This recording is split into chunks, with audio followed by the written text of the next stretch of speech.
성도 여러분 안녕하십니까? 새벽 말씀 묵상입니다.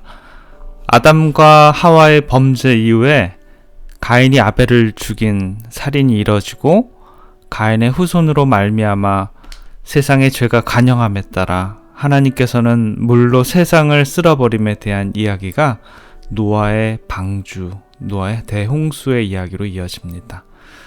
그러나 대홍수, 노아의 방주, 죄악의 도말로 인하여 하나님께서 우리들에게 보여주신 것은 하나님께서 얼마나 우리를 위해 인내하시는 것과 자비로우신지를 우리들에게 보여주셨습니다.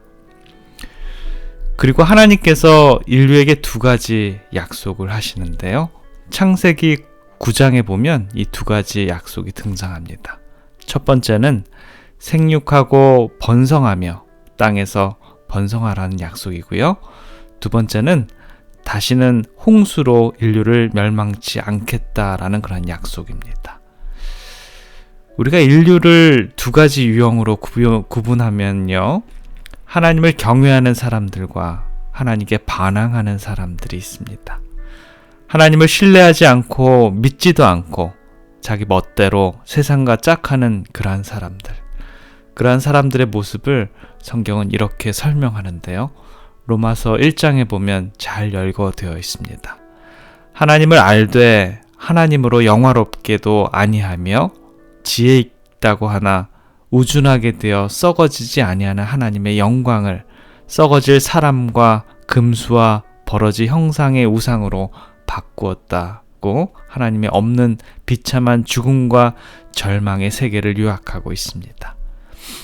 반면에 놀랍게도 죄인임에도 불구하고 하나님을 예배하고 경외하는 아주 소수의 사람들이 있음을 우리는 알게 됩니다. 참으로 애석하게도 대홍수 이후에 노아의 자손들이 모두 다 경건하고 모두 다 하나님을 경배하면서 주님의 구원의 통로로만 따라갔더라면 얼마나 좋았을까요? 그러나 노아의 아들들에서부터 두 부류가 또 다시 나눠지게 됩니다. 노아가 포도주를 마시고 취해서 옷을 벗고 잠이 들었을 때 둘째인 함이 아비의 하체를 보고 두 형제에게 알려주는데요. 그로 인해서 노아는 창세기 9장 25절에 함에게 이러한 저주를 합니다. 가나안은 저주를 받아 그 형제의 종들의 종이 되기를 원하노라 라고요. 그러나 부조와 선지자에서는요, 함에 대해서 이렇게 서술합니다. 함의 비인도적인 범죄는 그의 마음에서 부모에 대한 존경심이 사라진 지 오래라는 것과 그의 성격이 불경건하고 비루하다는 것을 나타냈다라고요. 그가 실수로 한 것이 아니고 그의 성향 자체가 불의하다라고 얘기합니다. 아비에 대한 존경심이 이미 사라져 버렸다라고요. 함은 아버지의 수치를 감추어 주지 않았던 사람입니다. 자녀는 부모의 수치를 감싸드려야 하는 게 당연한데요. 아비에 대해서 존경심이 사라졌다면 어떻게 하나님을 존경하고 경배할 수 있을까요? 이러한 악한 특징은 결국 함의 후손인 가나안과 그의 후손들에게 대를 거듭해서 물려지게 되었고요. 그들은 결국 계속적인 죄는 그들의 민족의 멸망을 낳게 되는 결과가 됩니다.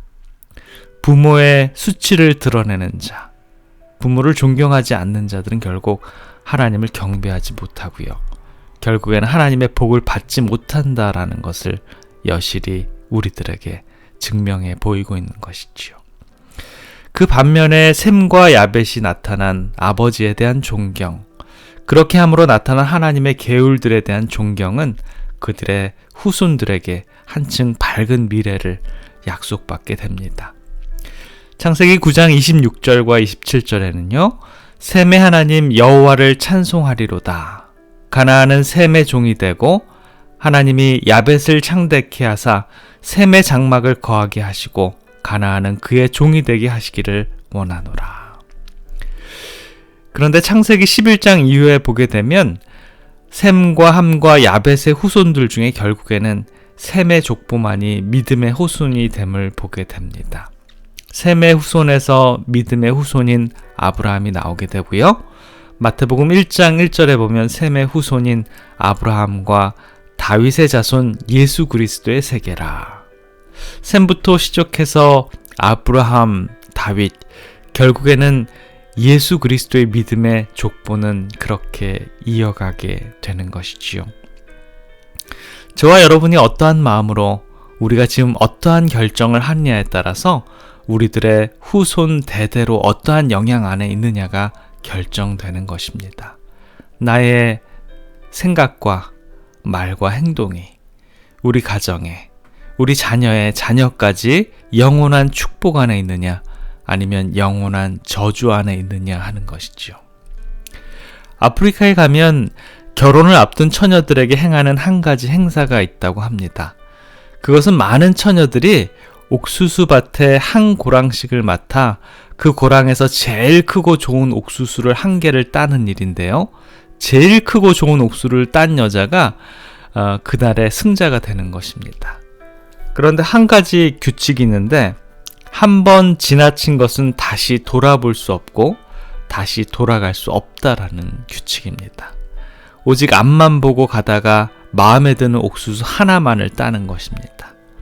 한 번 땄으면 도중에 좋은 것이 있다고 해서 그것을 버리고 다시 딸 수도 없습니다. 그렇기 때문에 그 경기에 임한 처녀들은 아주 신중을 기할 수밖에 없는데요. 그런데 참 기이한 일은 제일 좋은 옥수수를 따러 들어간 처녀들은 한결같이 풀이 죽은 모습으로 제일 못나고 형편없는 옥수수를 들고 나온다는 것입니다. 왜 그럴까요? 이것이다 싶으면 저 앞에 더 좋은 것이 눈에 띄고, 저거다 싶으면 그 앞에 더 좋아 보이는 것이 눈에 띄고, 그러다 보면 어느새 마지막 고랑에 이르게 되고, 그제서야 비로소 아까 마음에 드는 거 그냥 그것 가지고 나올 걸 하는 마음 때문에 속이 상하고 할 수 없이 아무 것이나 따가지고 나오게 되는 것입니다. 시집갈 처녀들의 마음이 어떠해야 한다는 것을 교훈하기 위한 그러한 행사인데요. 저와 여러분들도 우리들의 인생의 수많은 선택들로 우리들의 인생을 꼴지어집니다. 그러나 그러한 매일 매순간의 선택을 우리가 어떻게 하느냐에 따라서 우리들의 운명이 좋은 쪽으로 혹은 나쁜 쪽으로 결정이 되는 것입니다. 오늘을 살아가는 주님의 백성들의 삶이 오직 하나님의 편에서 그분을 선택하시는 오늘 하루의 삶이 되시기를 간절히 기원합니다. 기도하겠습니다. 사랑의 아버지 하나님, 대홍수로 말미암아서 하나님의 인내와 자비를 우리들에게 다시 한번 보여주셔서 감사합니다. 아버지, 은혜의 때를 살아가는 우리들의 삶이 주님의 자비와 은혜 안에서 오늘도 저희들 살아갑니다.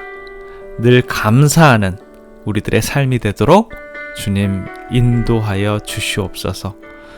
아버지, 오늘은 특별히 노아의 자녀들의 삶이 어떠한 마음을 먹냐에 따라 그들의 운명도, 그들의 가정도, 그들의 후손들의 운명이 되는 것을 보게 됩니다. 오늘 저희들의 선택해야 할 수많은 순간순간 중에 그때마다 주님을 바라보게 해주시고 주님 보시기에 한치도 부끄러움이 없는 우리들의 삶이 되도록 주님 인도하여 주시옵소서. 자비로우신 우리 구주 예수 그리스도의 이름으로 감사하며 기도드립니다. 아멘.